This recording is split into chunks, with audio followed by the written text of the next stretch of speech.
Hello everyone, good evening. कैसे हो आप सभी? आई होप कि सभी लोग अच्छे होंगे, स्वस्थ होंगे, मस्त होंगे। आप सबकी प्रिपरेशन भी चल रही होगी। आप सभी का स्वागत है आपके अपने यूट्यूब चैनल टारगेट पीजीटी में। सभी क्लास में जुड़ जाए, क्लास आपकी स्टार्ट हो चुकी है।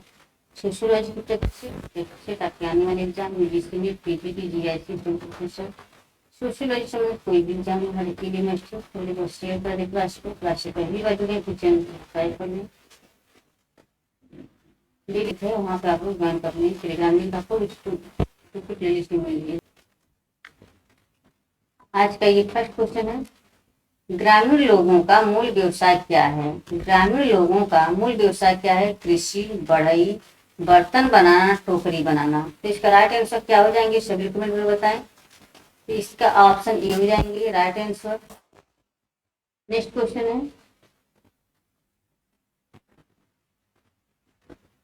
समूहित गांवों को कहते हैं, समूहित गांवों को कहते हैं बिखरे गांव, सीमा गांव, गोलाकार गांव, ऊपरी कोई नहीं।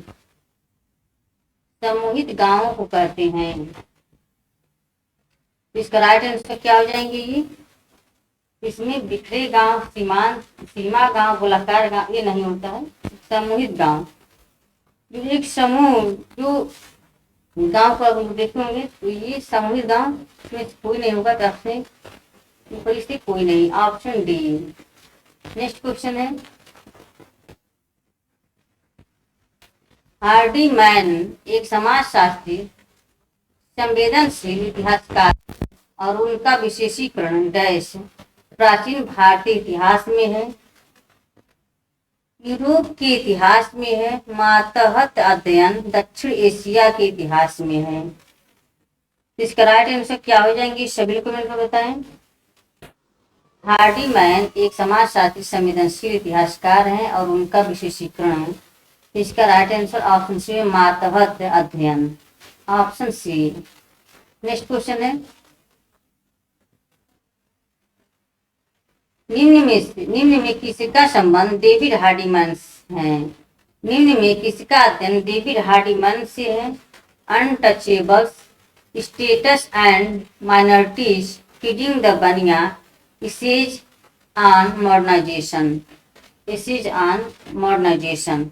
इसका राइट आंसर क्या हो जाएंगे? ये तो ये फीडिंग द बनिया हार्डीमैन का, ऑप्शन सी हो जाएंगे।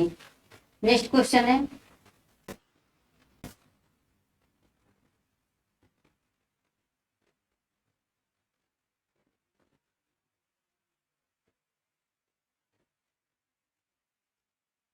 ग्राम पंचायत में कितनी समितियां होती हैं? ग्राम पंचायत में कितनी समितियां होती हैं?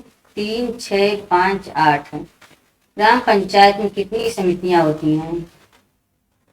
इसका राइट आंसर क्या हो जाएंगी? ग्राम पंचायत में कितनी समितियां होती हैं? इसका राइट आंसर ऑप्शन यहाँ पे 6 हो जाएंगी। सॉरी बी, 5 हो जाएंगे यहाँ पे। ऑप्शन इधर हो गया है तो ऑप्शन बी हो जाएंगी। 5 समितियां होती हैं। कौन कौन सी होती हैं? विकास समिति, निर्माण कार्य समिति, विकास समिति होता है, विकास समिति, विकास समिति, निर्माण कार्य समिति,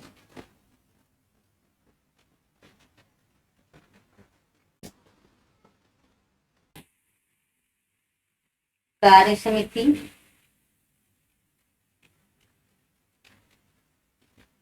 और एक शिक्षा समिति होती है।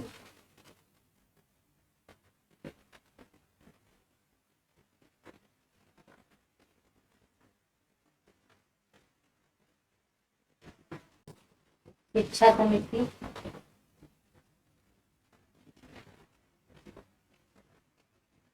शिक्षा समिति, प्रशासनिक समिति, प्रशासनिक समिति,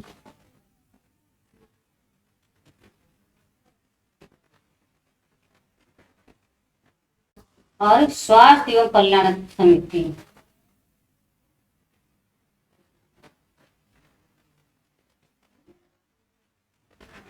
एवं कल्याण समिति।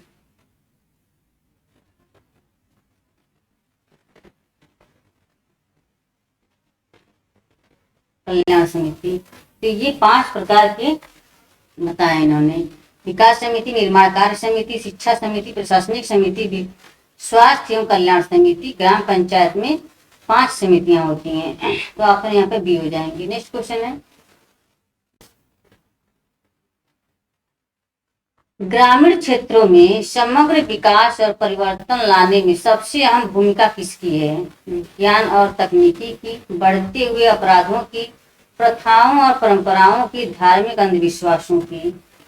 ग्रामीण क्षेत्रों में समग्र विकास और परिवर्तन लाने में अहम भूमिका किसकी है? क्या हो जाएंगे इसके राइट आंसर? सभी लोग कमेंट में बताएं।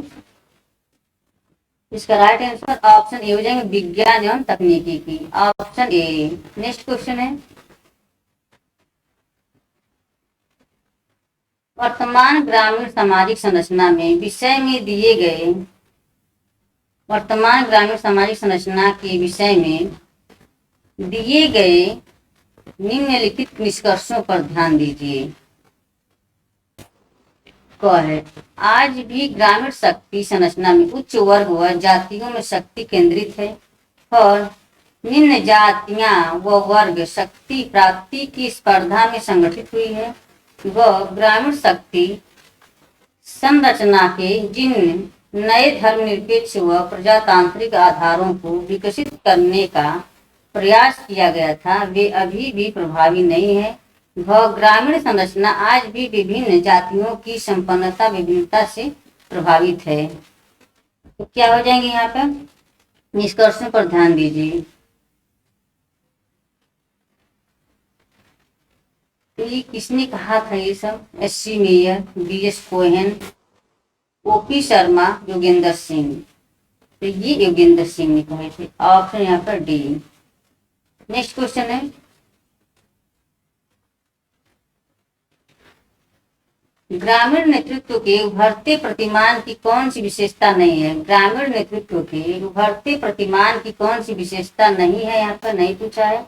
ग्राम में प्रजातांत्रिक नेतृत्व का उदय, शिक्षा का युवकों के महत्व में वृद्धि, सी है भू स्वामित्व परिवार व जाति के प्रभाव में ह्रास, डी है उच्च वर्ग की प्रधानता व प्रमुखता। इसका राइट आंसर क्या हो जाएंगे? ये सभी लोग कमेंट में बताएं। तो ये ऑप्शन डी हो जाएंगे, उच्च वर्ग की प्रधानता व प्रमुखता नहीं है। बाकी सब इसमें ग्राम प्रजातांत्रिक नेतृत्व उदय, शिक्षा व युवकों के महत्व में वृद्धि, भू स्वामित्व परिवार व जाति में प्रभाव में ह्रास, उच्च वर्ग की प्रधानता व प्रमुखता नहीं है। तो ऑप्शन यहाँ पर डी हो जाएंगे। नेक्स्ट क्वेश्चन है,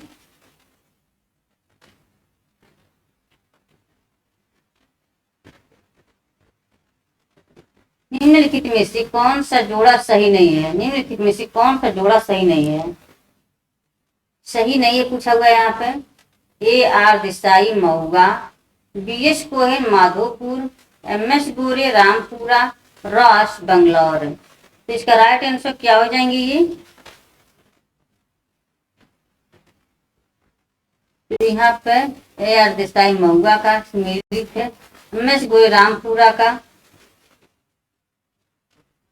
B.S. कोहेन माधोपुर का विस्मिलित है, रॉस बंगलौर का, M.S. गोरे रामपुरा का नहीं है। तो इसलिए राइट आंसर ऑप्शन सी हो जाएंगे। इसका राइट आंसर क्या हो जाएंगे? ये हो जाएंगे।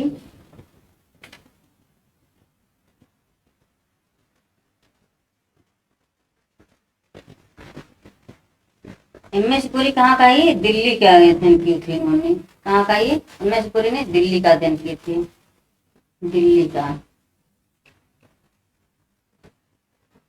का अध्ययन किए थे। रामपुरा गांव का अध्ययन किसने किया था? M.N. श्रीनिवास ने। रामपुरा का M.N. श्रीनिवास ने, एन श्रीनिवास।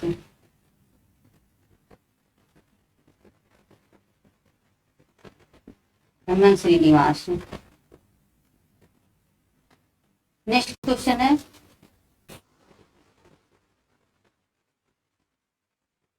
कृषक समाज की अवधारणा का विकास निम्नलिखित में से किसने किया? कृषक समाज की अवधारणा का विकास निम्नलिखित में से किसने किया? आंद्रे बिताई, Robert Redfield, मैकिम Marriott, Oscar Levi's. कृषक समाज प्रेजेंट सोसाइटी की अवधारणा का विकास निम्न में से किसने किया है? तो इसका राइट आंसर क्या हो जाएंगे, सभी को मिलकर बताएं।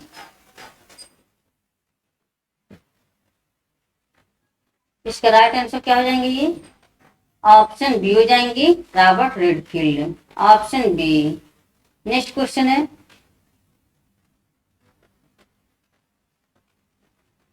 यजमानी व्यवस्था निम्नलिखित किस कारण से समाप्त हो रही है? यजमानी व्यवस्था निम्नलिखित किस कारण से समाप्त हो रही है? ग्रामीण अर्थव्यवस्था में रुपए का अधिक उपयोग हो रहा है। बी, आधुनिक यातायात के साधनों ने बाजार के साथ लेन देन को ज्यादा संभव बना दिया है। सी है, ग्रामीण यजमानी व्यवस्था से संतुष्ट नहीं हो पा रहे हैं। डी है, ए और बी दोनों। तो इसका राइट आंसर क्या हो जाएंगे, सभी लोग बताएं। तो इसमें ग्रामीण अर्थव्यवस्था में रुपए का अधिक उपयोग हो रहा है, तो ये सही है। आधुनिक यातायात के साधनों ने बाजार के साथ लेन देन को ज्यादा संभव बना दिया है। ए और बी दोनों सही है, ऑप्शन यहाँ पे डी हो जाएंगे। नेक्स्ट क्वेश्चन है, फ्रेंड्स सभी लोग बस शेयर कर दें क्लास को। क्लास से पहली बार जुड़े हैं, चैनल को सब्सक्राइब कर लें। जितने लोग वाचिंग कर रहे हैं सभी लोग बस शेयर कर दें क्लास को।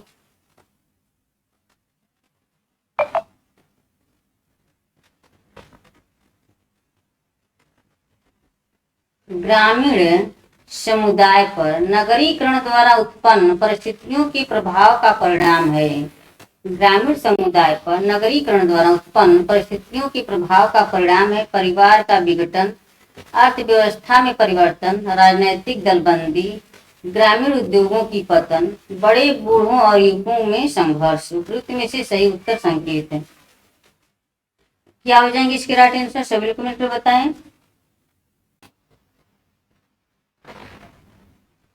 तो इसमें उत्पन्न परिस्थिति प्रभाव का परिणाम क्या है?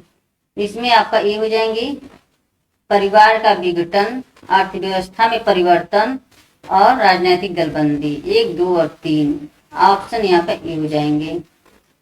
नेक्स्ट क्वेश्चन है,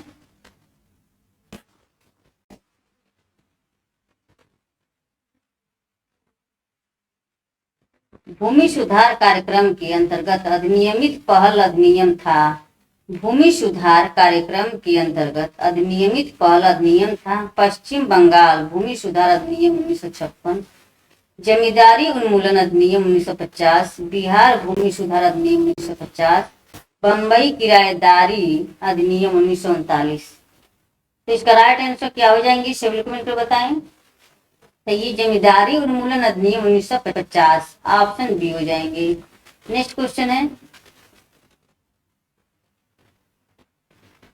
उत्तर प्रदेश जमींदारी उन्मूलन व भूमि सुधार अधिनियम कब लागू हुआ? उत्तर प्रदेश जमींदारी उन्मूलन व भूमि सुधार अधिनियम कब लागू हुआ? 15 जुलाई 1951 को, 5 जुलाई 1953 को, 1 जुलाई 1952 को, 1 जनवरी 1955 को। तो इसका राइट आंसर क्या हो जाएंगी? देखिए हम डेली सुबह 9 बजे आपका यूपी जीके की क्लास चलती है। ये देखिए यूपी से संबंधित यहाँ क्वेश्चन पूछा हुआ है, पीजीटी का क्वेश्चन नहीं है। तो आप लोग क्लास करिए, 9 बजे वाला प्रैक्टिस जरूर लगाइए आप लोग। क्या हो जाएंगे इसके राइट आंसर, ऑप्शन ए हो जाएगा 15 जुलाई 1951 को, ऑप्शन ए। नेक्स्ट क्वेश्चन है,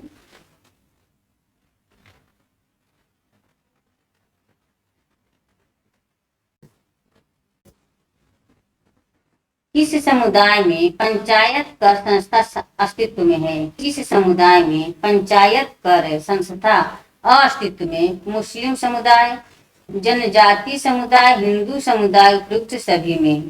तो इसका राइट आंसर क्या हो जाएंगे, सभी लोग कमेंट में बताएं। तो ये मुस्लिम किस समुदाय में पंचायत कर संस्था अस्तित्व में है? ये सभी में हो जाएंगे, ऑप्शन डी हो जाएंगे, उपयुक्त सभी, ऑप्शन डी।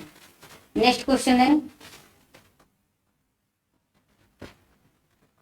जो व्यक्ति समुदाय के लिए यज्ञ कराने हेतु किसी ब्राह्मण को नियुक्त करता था एवं संरक्षण प्रदान करता था, उससे इस उपाधि से विभूषित किया जाता था। जो व्यक्ति समुदाय के लिए यज्ञ कराने हेतु किसी ब्राह्मण को नियुक्त करता था एवं संरक्षण प्रदान करता था, उसे इस उपाधि से विभूषित किया जाता था। प्रजापति, आचार्य, यजमान, वाजपेयी। तो क्या हो जाएंगे, ये यजमान हो जाएंगे। Option C. नेक्स्ट क्वेश्चन है, सार्वभौमिकरण तथा संस्कृतिकरण की अवधारणा किसने दिया? सार्वभौमिकरण तथा संस्कृतिकरण की अवधारणा किसने दिया है? MN. Srinivasan, Michael Marriott, R. Redfield, T. Parsons. तो इसका राइट आंसर क्या हो जाएंगे, सभी लोग कमेंट में बताएं।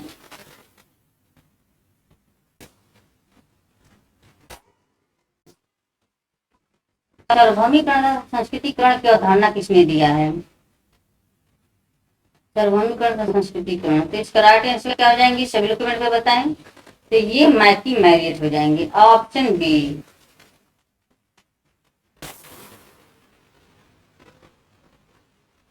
संस्कृतिकरण कौन से परिवर्तन का जिक्र करता है? संस्कृतिकरण कौन से परिवर्तन का जिक्र करता है? शैक्षिक, भौगोलिक, स्थानिक, राजनैतिक। तो इसका राइट आंसर क्या हो जाएंगे, सभी लोग कमेंट में बताएं। तो ये ऑप्शन सी हो जाएंगे, स्थानिक। Option C. नेक्स्ट क्वेश्चन है,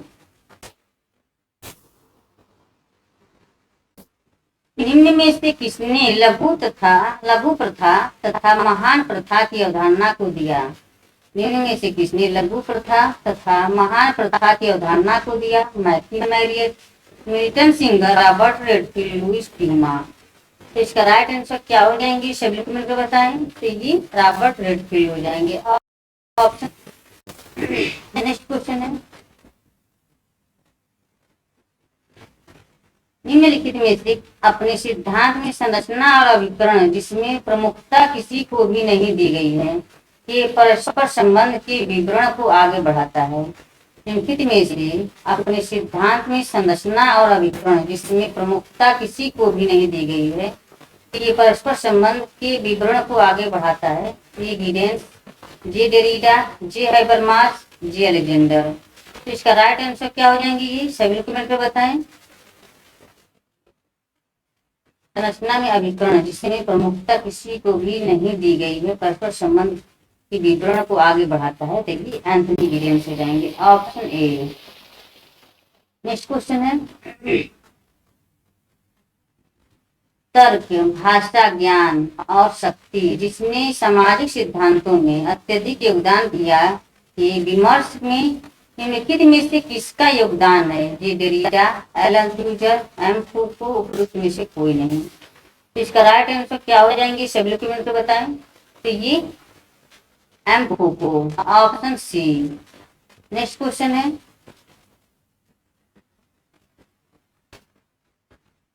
बृहत आख्या के लोगों केंद्रित निर्माण के परित्याग को कहा जाता है?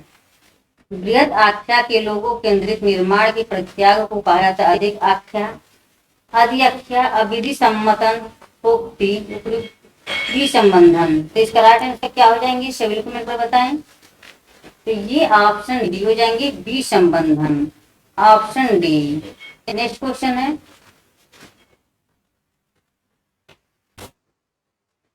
निम्नलिखित में से कौन फूको की रचनाओं में महत्वपूर्ण पद्धत शास्त्रीय अवयवों का निर्माण करता है? निम्नलिखित में से कौन फूको की रचनाओं में महत्वपूर्ण पद्धत शास्त्रीय अवयवों का निर्माण करता है? संरचनाकरण सिद्धांत, पुरातत्व ज्ञान, सावृत्तिक परिप्रेक्ष्य, सांकेतिक, अन्योन्य क्रियावाद। इसका राइट आंसर क्या हो जाएंगे, सभी लोग कमेंट में बताएं। इसका राइट आंसर ऑप्शन बी हो जाएंगे, पुरातत्व ज्ञान। Option B. नेक्स्ट क्वेश्चन है, गिडेंस संरचनाकरण के अपने सिद्धांत में किस अवधारणा का प्रयोग करता है? गिडेंस संरचनाकरण के अपने सिद्धांत में किस अवधारणा का प्रयोग करता है? द्वैत विश्लेषण का, दोहरी भूमिका का, संरचना द्वैत का, संरचनात्मक द्वैतवाद का। इसका राइट आंसर क्या हो जाएंगे, सभी लोग कमेंट में बताएं। तो ये दोहरी भूमिका का। Option B. नेक्स्ट क्वेश्चन है,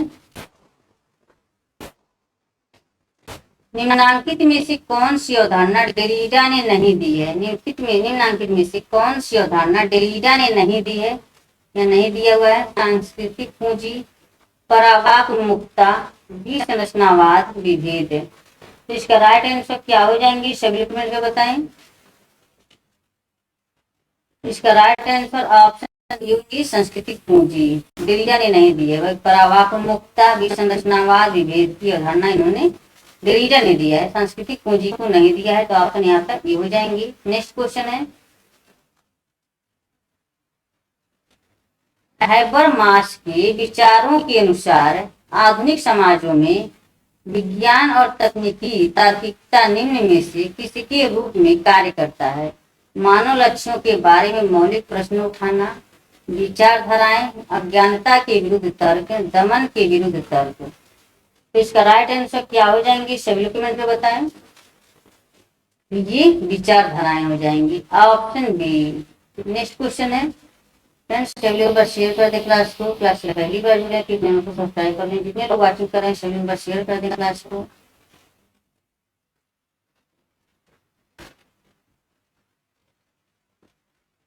बार्टर्ड पावर कंटेनर्स को आधुनिक राष्ट्रों की निर्णयात्मक विशेषता के रूप में किसने दिया है।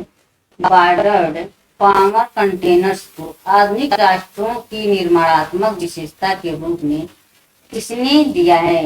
Anthony Giddens, R Bendix, M N Lipset, M Lipset, M N Srinivas. तो क्या हो जाएंगी, सभी लोग कमेंट में बताएं।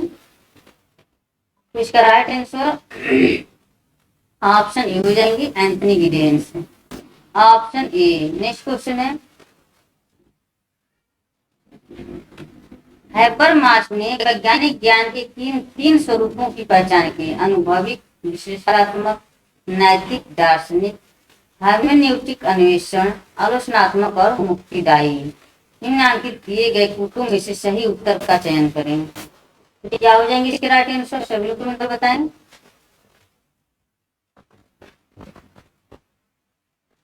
तो इसमें आपका क्या हो जाएंगे, अनुभविक, अनुभविक हो जाएंगी, हार्मोनिटिक्स और आलोचनात्मक।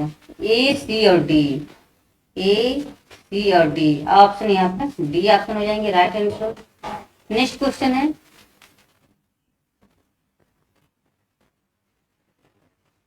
निम्न में कौन अपनी डिकंस्ट्रक्शन की अवधारणा में भाषा को अव्यवस्थित तथा अस्थिर समझता है। निम्न में कौन अपनी डिकंस्ट्रक्शन की अवधारणा में भाषा को अव्यवस्थित तथा अस्थिर समझता है। Derrida, Godelier, Foucault, Lemert. तो इसका राइट आंसर क्या हो जाएंगे, सभी कमेंट में बताएं। तो इसका राइट आंसर ऑप्शन ए हो जाएंगे, Derrida, option A. Next question है, इसने वैश्वीकरण की समाजशास्त्र के पक्ष में तर्क दिया जो राजनीतिक अर्थव्यवस्था और साथ में शक्ति, असमानता और संघर्ष को शामिल करता है। Ernest Gellner, M Foucault, P Bourdieu, Daniel Bell. तो इसका राइट आंसर क्या हो जाएंगे, इसने वैश्वीकरण के समाजशास्त्र के पक्ष में तर्क दिया जो राजनीतिक अर्थव्यवस्था और साथ में शक्ति, असमानता और संघर्ष को शामिल करता है। तो ये ऑप्शन सी हो जाएंगे, पी बोर्दीव, ऑप्शन सी। फ्रेंड्स आज का ये लास्ट क्वेश्चन है, आज का सेशन यही समाप्त होता है। आई होप की क्लास पसंद आई हो। कमेंट बॉक्स में कमेंट करके जरूर बताइएगा कि आज की क्लास कैसी लगी। Okay, bye bye, take care.